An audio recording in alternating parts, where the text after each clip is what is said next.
Bonjour, dans cette vidéo on va s'intéresser à la correction de la fiche d'exercice 1 sur les calculs d'air.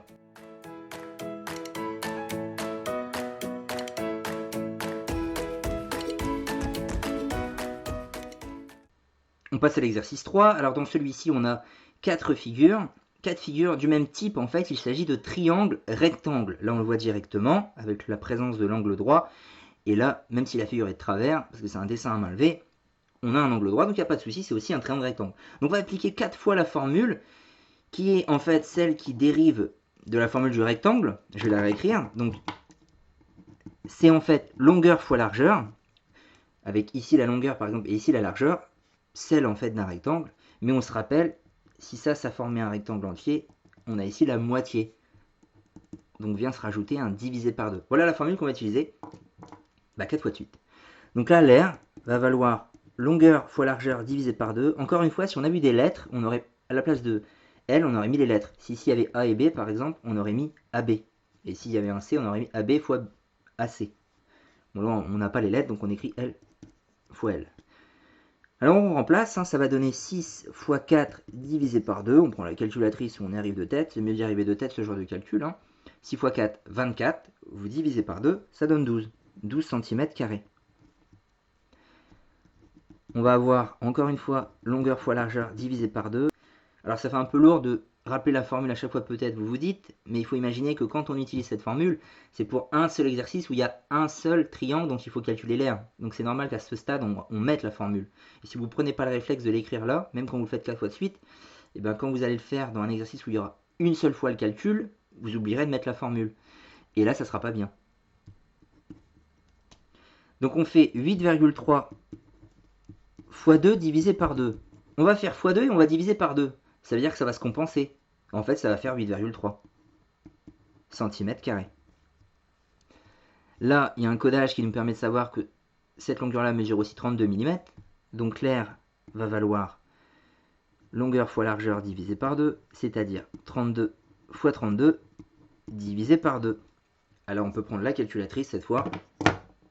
32 fois 32 divisé par 2, on trouve 512. 512 mm².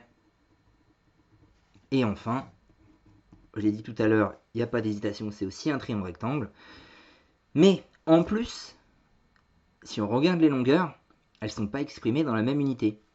Donc là, d'abord, un travail de conversion. Alors soit on met ça en centimètres, soit on met ça en mètres. Alors moi, je vais choisir de mettre tout en mètres. 213 cm, quand on passe de centimètres à mètres, je vous rappelle le tableau, c'est un écart de 2 rangs, donc décalage de 2 rangs de la virgule.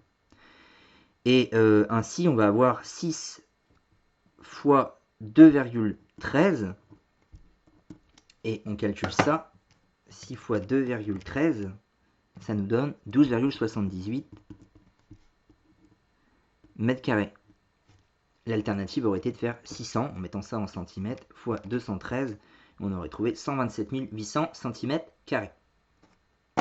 On passe enfin à l'exercice 4, qui est la synthèse de tout. On va pouvoir ici réunir la formule du rectangle avec celle du triangle rectangle pour déterminer la surface totale de chacune des figures, qui sont des figures composées. Donc il y a plusieurs sous-figures à l'intérieur. Alors figure 1, on a la présence, visuellement on dirait un rectangle, mais le codage nous permet même d'affirmer qu'il s'agit d'un carré. Donc ça ne va pas changer grand-chose sur la formule. Ici d'un triangle rectangle. Alors il fallait comprendre que ça c'était aligné. Ce qui veut dire que on a ici aussi un angle droit, bien évidemment. On va donc faire en 2 étapes. L'aire du carré, c'est-à-dire longueur fois largeur, ou côté fois côté. Donc c'est 53 fois 53, ce qui va valoir 2809 mm². Et l'aire du rectangle, du triangle, pardon, triangle, j'ai écrit, eh bien longueur fois largeur divisé par 2, c'est-à-dire, alors on va l'écrire là plutôt, parce qu'il y aura la somme à faire ensuite, ça mesure 53, puisque le codage nous le dit, fois 24, divisé par 2, ce qui va donner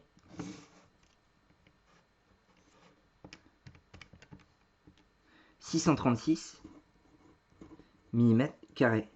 Au final, l'aire totale, c'est R du carré plus l'aire du triangle,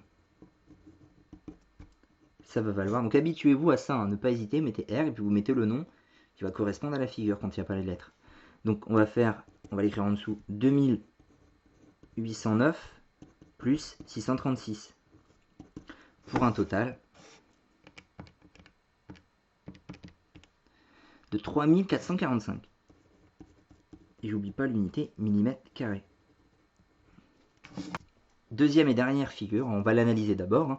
On voit qu'on a 4 triangles rectangles identiques, hein, le codage est toujours le même, ce sont 4 triangles rectangles identiques, plus la présence en plein milieu d'un carré. Voilà, donc on veut la superficie totale de cette figure. Donc on va calculer l'aire du carré.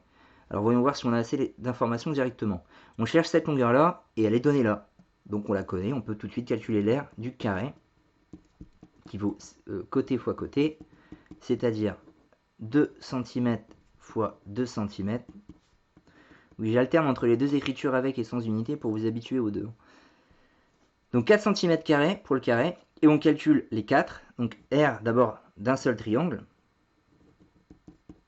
longueur fois largeur divisé par 2, ce qui va valoir 6 cm, donc 6 fois 2, 6 fois 2, tout ça, ça fait 2, divisé par 2. Donc on fait x2 et on divise par 2, c'est comme si on faisait rien, ça donne 6 cm².